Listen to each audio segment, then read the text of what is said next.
Shalom, perkenalkan nama saya Fania Tala Sinurat. Saya dari kelas 1258.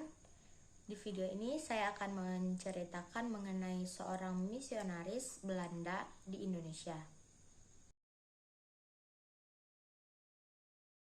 Joseph Kam lahir pada September 1769 dan meninggal pada 18 Juli 1833 adalah seorang misionaris Belanda di Indonesia. Ayahnya, Jos Kam, adalah pedagang kulit di Belanda. Keluarganya adalah anggota gereja reformasi yang dipengaruhi oleh semangat pietisme Hernud dan memiliki hubungan dengan kelompok Hernud di Zeist. Kam membantu ayahnya dalam perdagangan kulit, tetapi ia sangat ingin mengabarkan Injil kepada bangsa-bangsa yang belum mengenal agama Kristen. Dan pada tahun 1802, ketika ayah dan ibu Kam meninggal, ia meninggalkan bisnis kulit dan bekerja di pengadilan nasional. Lalu dia menikah pada tahun 1804, tetapi istrinya meninggal 2 bulan setelah melahirkan. Kam kemudian bergabung dengan Netherlands, Zendeling Genootschap, dan pindah ke Rotterdam untuk menerima pendidikan calon Zendeling.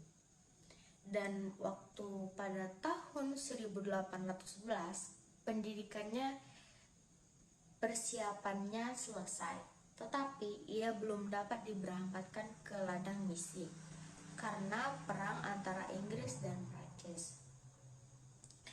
Netherlands Zendeling Genootschap kemudian mencoba mengirim Kam ke ladang misi dengan menyelundupkannya ke Inggris.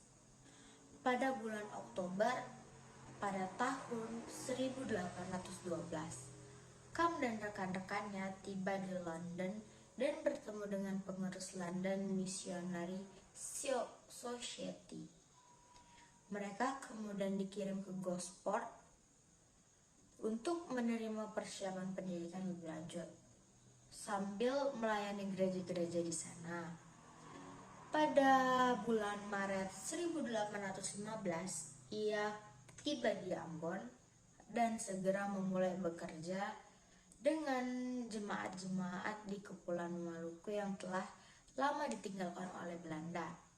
Di Kepulauan Maluku, Kam menjalankan semua tugas seorang pendeta, seperti berkhotbah, mengunjungi jemaat-jemaat, menengahi perselisihan dan pertengkaran, dan melayani sakramen.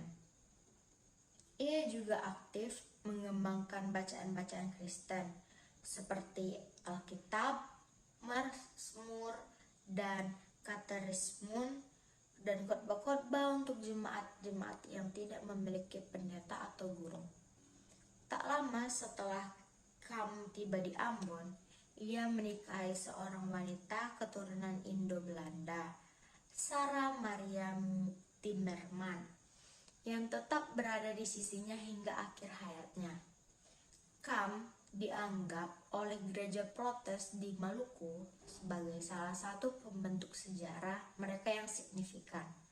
Dalam perjalanannya ke Maluku Tenggara, ia jatuh sakit parah dan terpaksa kembali ke Ambon. Setelah 20 tahun bertugas di Kepulauan Maluku, ia meninggal pada tanggal 18 Juli 1833 dan dimakamkan di Ambon. Kisah hidup memberikan kesan pelajaran tentang ketabahan, pengorbanan, dan keteguhan dalam menyebarkan ajaran Kristen di lingkungan yang penuh ketentangan. Kesimpulan dari kisah Joseph Kam ini adalah memberitahukan bahwa ketabahan, pengorbanan, dan keteguhan mampu mengatasi tantangan besar dalam misi penyebaran agama. Pelayanannya di Maluku memberi dampak signifikan bagi perkembangan komunitas Kristen, menunjukkan bahwa keteguhan dan komitmen dapat membawa perubahan yang mendalam dan berkelanjutan. Itu saja video yang bisa saya jelaskan. Shalom.